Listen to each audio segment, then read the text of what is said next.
क्या आप अंधेरे की गहराइयों में छिपी एक डरावनी कहानी के लिए तैयार हैं? आज हम एक रहस्यमय और डरावनी दुनिया में प्रवेश कर रहे हैं, जहां हर छाया, हर आवाज और हर सांस एक अज्ञात भय का संकेत देती है। वह देर रात जब समय ठहर जाता है, क्या होता है? आइए इस डरावनी कहानी में उतरे। कहानी का नाम है परछाइयों का अभिशाप। सर्दी की अंधेरी रात में गांव का नाम माधवपुर रखा जाता।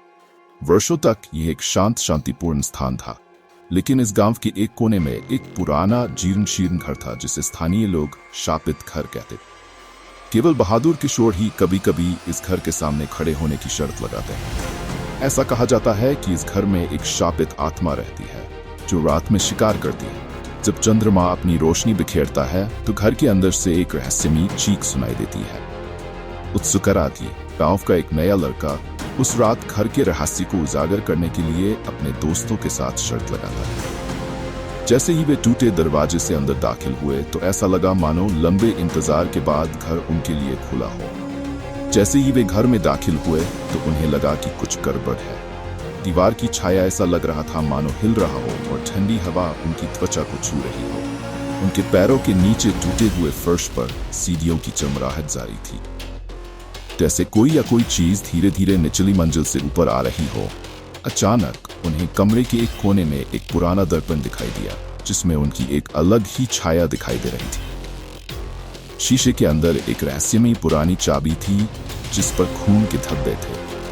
आराध्या ने चाबी उठाई और उसी समय कमरे का तापमान और गिर गया, और अंदर से रोने की आवाज अचानक बंद हो गई। वह चाबी घर की निचली मंजिल पर एक गुप्त दरवाजे की। दोस्त एक साथ दरवाजे के पास गए और उसे चाबी से खोला।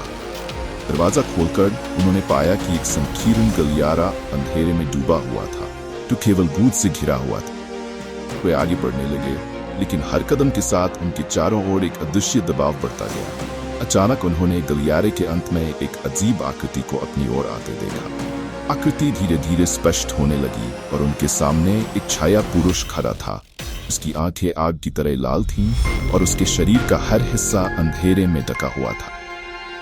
उसने अजीब आवाज में कहा, तुम चले गए, वापस लौटने का कोई रास्ता नहीं है। दोस्त घबरा गए और भागने की कोशिश की, लेकिन गलियारा संकीर्ण होता जा रहा था, जिससे उनका बचना मुश्किल हो गया।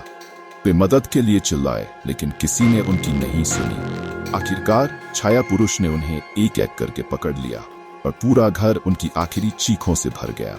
कुछ दिनों बाद ग्रामीण घर के सामने आए और ये देखने के लिए उत्सुक थे कि घर ढह गया था, लेकिन फिर कभी किसी ने आराध्या और उसकी सहेलियों को नहीं देखा। उस रात में से कोई भी वापस नहीं आया। ये थी छाया के श्राप की कहानी। अगर आपको डर लगता है तो एक लाइक जरूर करें, और डरावनी कहानियों के लिए हमारे चैनल को सब्सक्राइब करें। याद रखें, रात के अंधेरे में हमेशा सावधान रहना, क्योंकि क्या पता आपके पीछे कौन सा साया खड़ा हो।